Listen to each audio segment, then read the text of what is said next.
खरी खरी में आपका स्वागत है। मैं हूं मृगेंद्र सिंह। आज हम चर्चा करेंगे आईएएस अधिकारी संतोष वर्मा द्वारा ब्राह्मण समाज के बहन बेटियों के संबंध में दिए गए बयान को लेकर पूरे प्रदेश में बवाल मच गया है, जो कि निश्चित रूप से गंभीर मामला है और किसी भी आईएएस अधिकारी द्वारा इस तरह की कार्रवाई करना कदाचरण में आता है। इसी कारण राज्य सरकार ने उनको नोटिस जारी कर 1 सप्ताह में जवाब मांगा है। जवाब क्या देते हैं, आगे कार्रवाई तय होगी, लेकिन जो विवाद है वो थमने का नाम नहीं ले रहा। निश्चित रूप से मामला भी बहुत ही गंभीर है, घोर आपत्तिजनक बयान है। इसी कारण इस मामले में प्रदेश के उप मुख्यमंत्री राजेंद्र शुक्ला भी आज कूद पड़े हैं। उन्होंने बयान की निंदा करते हुए कहा कि सरकार ने संतोष वर्मा को नोटिस जारी किया है और नियमानुसार जो होगा कार्रवाई होगी। इसके साथ ही ब्राह्मणों ने अब गिरफ्तारी देना भी शुरू कर दिया है। आज इंदौर में कलेक्टर को ज्ञापन सौंपा। भोपाल के रोशनपुरा में वरिष्ठ ब्राह्मण नेताओं ने अपनी गिरफ्तारी दी, बाद में हालांकि उन्हें छोड़ दिया गया। लेकिन जो सबसे बड़ी बात रही इसमें ब्राह्मण समाज के प्रदर्शन में, कि जिन्हें सरकार ने जिम्मेदारी दी है, परशुराम बोर्ड के अध्यक्ष पंडित विष्णु राजौरिया पूरे मामले से गायब थे। उन्होंने न तो कोई अपनी तरफ से बयान दिया और न ही आज के प्रदर्शन में शामिल हुई। हालांकि हो सकता है क्योंकि वो मंत्री का दर्जा उनको मिला हुआ है और सरकारी सुख सुविधा में है, तो इस कारण ना आए हों। अब देखिए आगे उसमें क्या करते हैं, लेकिन इसको लेकर ब्राह्मण समाज में नाराजगी जरूर है। अब पूरा मामला हम बताते हैं क्या है। 23 नवंबर को भोपाल के सेकंड स्टॉप स्थित अंबेडकर पार्क में अजाक्स का सम्मेलन आयोजित किया गया था, जिसमें पूर्व अध्यक्ष JN कंसोटिया ने अपना नया उत्तराधिकारी चुना और संतोष वर्मा को अध्यक्ष बनाया गया। अध्यक्ष की कमान संभालने के बाद जब भाषण देने के लिए खड़े हुए तो कुछ ऐसी चीज बोल गए जिससे निश्चित रूप से लोगों में, ब्राह्मण समाज में विशेषकर उबाल है। उन्होंने जो कहा निश्चित रूप से बहुत ही गंभीर और घोर आपत्तिजनक है किसी भी बहन बेटियों के बारे में। एक परिवार में एक व्यक्ति को आरक्षण मिलना चाहिए, जब तक कि मेरे बेटे को कोई ब्राह्मण अपनी बेटी दान नहीं करते या उससे उसका संबंध नहीं बना दे, केवल आर्थिक आधार की अगर बात है। अब उस दिन 23 नवंबर को बयान जब हुआ, 24 को जब पूरे सोशल मीडिया में मामला सामने आया, उसके बाद तो बवाल मच गया। ब्राह्मण समाज सड़कों में उतर गया, जगह जगह प्रदर्शन हुए, ज्ञापन सौंपे गए। और इसके बाद भी संतोष वर्मा ने माफ़ी जरूर मांगी, लेकिन अभी भी विवाद सपने का नाम नहीं लेता। इस बीच राज्य सरकार ने उनको नोटिस भी जारी किया है संतोष वर्मा को, और कहा कि उनका जो आचरण है निश्चित रूप से सेवा नियम के खिलाफ हैं।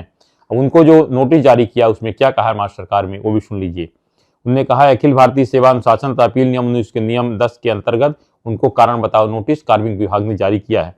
नोटिस में कहा गया है कि आपके द्वारा दिनांक 23/11/2025 को भोपाल में आयोजित अजाक्स के प्रांतीय अधिवेशन में दिए गए वक्तव्य के संबंध में दिनांक 25/11/2025 के विभिन्न समाचार पत्रों में प्रकाशित समाचार की छाया प्रति संलग्न है। आपके द्वारा एक परिवार में एक व्यक्ति को आरक्षण मिलना चाहिए जब तक मेरे बेटे को कोई ब्राह्मण अपनी बेटी दान नहीं कर दे, उससे उसका संबंध नहीं बना ले, जैसी टिप्पणी करना प्रथम दृष्टया सामाजिक समरसता को ठेस पहुंचाने, आपसी वैमनस्यता उत्पन्न करने वाला प्रयास प्रतीत होता है, जो भारतीय प्रशासनिक सेवा अधिकारियों के अपेक्षित आचरण के अनुरूप नहीं होकर अनुशासनहीनता, स्वेच्छाचारिता एवं गंभीर कदाचरण की श्रेणी में आता है।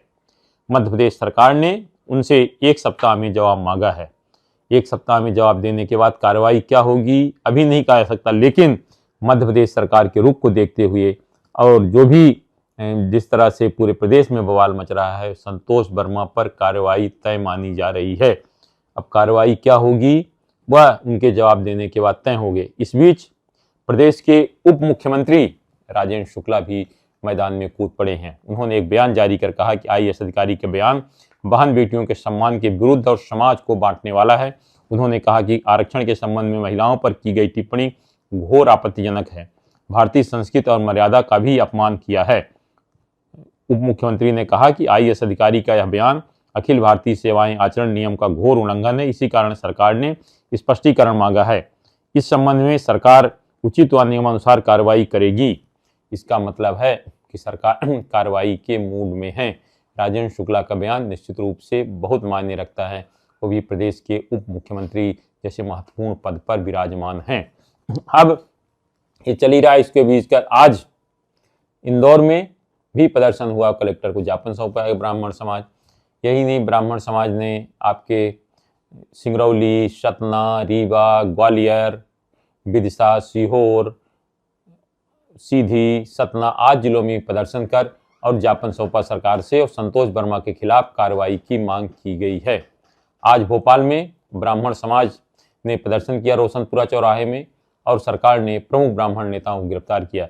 जिन प्रमुख ब्राह्मण नेताओं ने गिरफ्तारी दी उसमें ब्राह्मण समाज के अध्यक्ष पंडित पुष्पेंद्र मिश्रा, इंजीनियर सुधीर नायक, कर्मचारी नेता श्याम सुंदर शर्मा, पूर्व नगर परिषद अध्यक्ष कैलाश मिश्रा, हिंदू उत्सव समिति के अध्यक्ष चंद्रशेखर तिवारी, अखिल भारतीय ब्राह्मण महिला विंग की अध्यक्ष सावित्री तिवारी सहित अन्य नेताओं ने गिरफ्तारी दी। बाद में उन्हें पुलिस ने छोड़ दिया। लेकिन मुझे लगता है कि जिस तरह से ये मामला तूल पकड़ रहा है, कहीं न कहीं सामाजिक वैमनस्यता को रूप ले रहा है, या निश्चित रूप से मध्य प्रदेश जैसे शांत राज्य के लिए अच्छा नहीं है।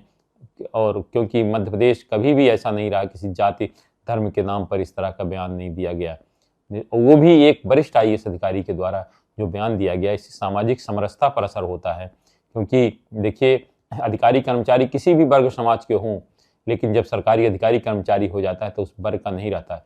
उसमें यदि इस तरह के किसी IAS अधिकारी में का बयान है तो निश्चित रूप से गंभीर कदाचरण की श्रेणी में आता है। वैसे भी संतोष वर्मा का इतिहास सबको मालूम है, निलंबित भी हो चुके हैं, जेल भी जा चुके हैं।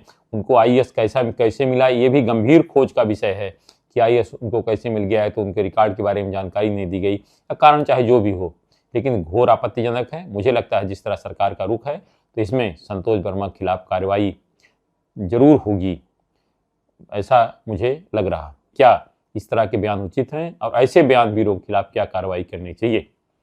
इस तरह खबरों से जुड़े रहने के लिए हमारे चैनल पब्लिक वाणी को सब्सक्राइब करिए। आपके पास भी यदि कोई खबर है तो हमें ज़रूर बताएं, क्योंकि हमारा नाम है पब्लिक वाणी।